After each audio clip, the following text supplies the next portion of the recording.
आज की इस वीडियो का टॉपिक है DC CDI unit. What is DC CDI unit? DC CDI unit basically काम किस तरीके से करता है और इसकी पिन आउट क्या है, इसकी वायरिंग किस तरह होगी हमारी बाइक में, और क्या हम इस वाले यूनिट को अपनी एसी सीडीआई यूनिट वाली बाइक में यूज़ कर सकते हैं। जैसे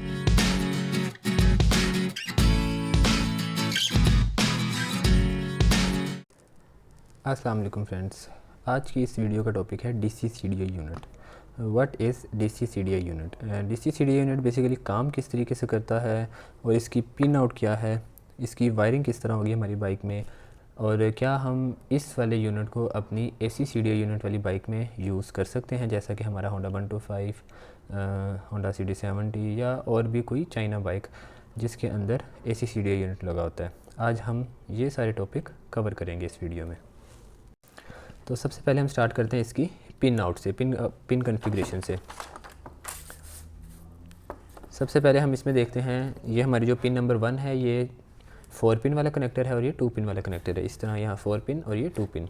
जो 1 पिन है इसमें है पिकअप कॉइल, जो हमारी पल्सर कॉइल होती है, मैग्नेट के ऊपर लगी होती है।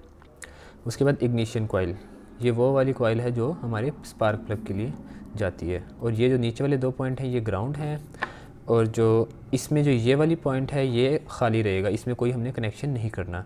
और जो नीचे वाला पॉइंट है उसमें हमने 12 वोल्ट डीसी देने हैं अपनी बैटरी के। जबकि जो एसी सीडीआई यूनिट होता है उसके अंदर ये किल स्विच के लिए इस्तेमाल होती है, और इसके अंदर हमने इसको ऑन ऑफ़ करने के लिए बाइक को, ये 12 वोल्ट डीसी को हम कट ऑफ़ कर देंगे तो ये बंद हो जाएगा। अगर इसको हम ऑन कर देंगे तो ये सीडीआई यूनिट यानी कि बाइक हमारी स्टार्ट हो जाएगी। अब हम बात करते हैं कि ये यूनिट काम किस तरीके से करता है।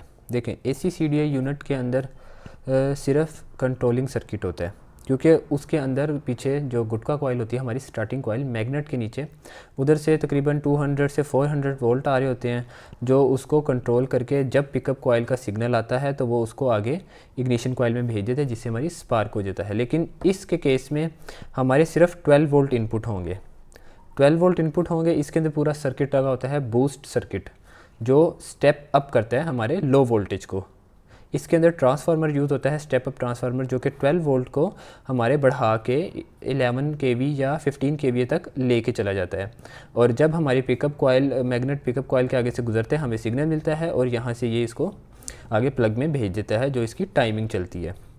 तो डीसी सीडीआई यूनिट के अंदर ही बेसिकली सारा सर्किट होता है बूस्ट का, क्योंकि इसमें सिर्फ 12 वोल्ट इनपुट हो रहे होते हैं। ये मेरे पास एक एसी सीडीआई यूनिट भी मौजूद है। अच्छा, अब हमें ये कैसे पता चलेगा कि कौन सा एसी है और कौन सा डीसी है? इसके ऊपर मेरी चैनल पर वीडियो अपलोड है, आप जाके देख सकते हैं। What is difference between AC and DC CDI unit and how to check. हम कैसे पता लगा सकते हैं कि ये एसी कौन सा है और डीसी कौन सा है? और मेरे चैनल पर वीडियो अपलोड है जिसमें मैंने एक प्रोफेशनल एसी सीडीआई यूनिट किस तरह बनता है और वो किस तरीके से काम करता है उसकी कंप्लीट डिटेल वीडियो अपलोड है, आप वो भी जाके देख सकते हैं। तो अब हम बात करते हैं कि इसको हम अपनी एसी सीडीआई यूनिट वाली बाइक में किस तरीके से यूज़ कर सकते हैं।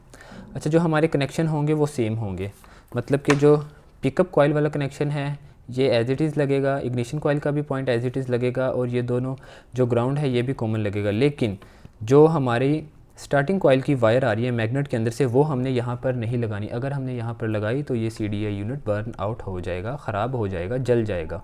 क्यों? क्योंकि यहाँ पे हमने देने हैं डीसी 12 वोल्ट।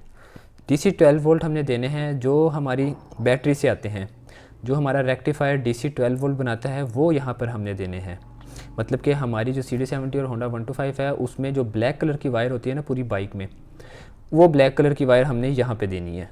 उससे क्या होगा कि जब हम चाबी स्विच ऑन करेंगे तो उस ब्लैक वायर में 12 वोल्ट आ जाएंगे, जो कि यहाँ पर आ जाएंगे, जिससे ये हमारा डीसी सीडीआई यूनिट काम करने लग जाएगा।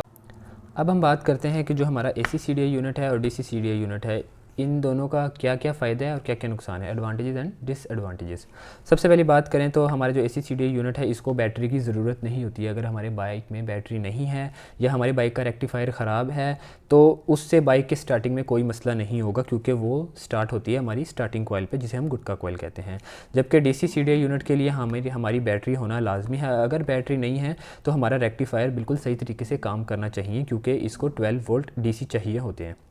दूसरे नंबर पे बात करें जो इसकी जो करंट है ना वो थोड़ा लो होता है as compare DC CD unit के। जो डीसी सीडी यूनिट होता है इसका जो स्पार्क होता है वो अच्छा स्ट्रॉन्ग होता है, और जो होती है इसकी स्टार्टिंग भी बहुत ईजीली हो जाती है बाइक, जबकि यानी कि ये लो आरपीएम पे बिल्कुल स्टेबल बाइक खड़ी होती है, क्योंकि इसको एक्सटर्नली वोल्टेज नहीं चाहिए होते हैं, 12 वोल्ट इसको आ रहे होते हैं कॉन्स्टेंटली, जिससे वो ईज़िली हमारी जो बाइक है वो आइडियल पर स्लो खड़ी होती है। जबकि एसी सीडी यूनिट में हमें स्टार्टिंग में मसला आता है, अगर हम स्लो किक मारेंगे तो ये बाइक को स्टार्ट नहीं करेगी, क्योंकि इसके जो वोल्टेज गुटका कॉइल से आ रहे होते हैं वो लाइव आ रहे होते हैं। मतलब कि हम किक मारेंगे, मैग्नेट घूमेगा तो वोल्टेज बनेंगे और वोल्टेज वो इसमें आएंगे तो ये काम करेगा।